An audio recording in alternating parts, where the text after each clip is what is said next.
ফাইদ্দাতুম মিন আইয়ামিন উখার, অন্য সময় এটা গুনে গুনে রাখতে হবে। 5টা যদি ভাঙা যায় পরে 5টা কাজা করবেন। এই পয়েন্টটা কি সবার কাছে ক্লিয়ার? সফরে যে রাসূল সাল্লাল্লাহু আলাইহি ওয়াসাল্লাম রমাদানে রোজা ভেঙেছে, এটার একটা দলিল বলি। আপনারা মক্কা বিজয়ের নাম শুনেছেন না? রাসূল সাল্লাল্লাহু আলাইহি ওয়াসাল্লাম হিজরত করলেন, পরে আবার বিজয় করলেন। এই মক্কা বিজয় কত হিজরিতে হয়েছে কে বলতে পারবেন? হ্যাঁ, হিজরি বলেন তো দেখি। অষ্টম হিজরি, মাশাআল্লাহ। অষ্টম হিজরিতে রাসূল সাল্লাল্লাহু আলাইহি ওয়াসাল্লাম যখন মক্কা বিজয় করতে যান, এটা কোন মাস ছিল জানেন? হ্যাঁ, রমাদান মাস। রমাদানের 20 তারিখে মক্কা বিজয় হয়েছে, 20 রমাদান।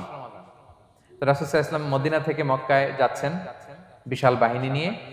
মক্কায় পৌঁছতে আরো 90 কিলোমিটার বাকি। আল কাদিদ নামে একটা জায়গা আছে, সহিহ বুখারীর বর্ণনা।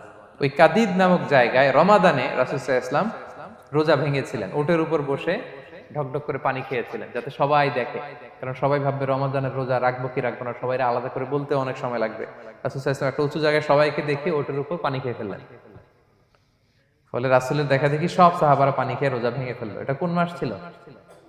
সবাই বলতে হবে কোন মাস? রমাদান। রাসূল সাল্লাল্লাহু আলাইহি ওয়াসাল্লাম সফরে ছিলেন, ফলে তিনি রোজা ভেঙেছেন। দলিল পাইছেন? হ্যাঁ, আচ্ছা, সংক্ষেপ করে দিচ্ছি, লম্বা কথা সংক্ষেপ করে দিচ্ছি। আর কোরআনের আয়াত তো শোনালামই আমি, ফামান কানা মিনকুম মারিদান আও আলা সাফার ফাইদ্দাতুম মিন আইয়ামিন উখার। কেউ যদি অসুস্থ হয় কিংবা ট্রাভেল করে, চাইলে রোজা ভাঙতে পারবে, তবে গুনে গুনে পরে আদায় করে নিতে হবে। এই যে গুনে গুনে পরে আদায় করে নিতে হয়, এটারে বলে আরবিতে কদা, বাংলায় আমরা যেটাকে কাজা বলে অভ্যস্ত। বাংলায় আমরা কি বলি? একটু কথা বলেন আমার সাথে, বাংলায় কি বলি? কাজা বলি।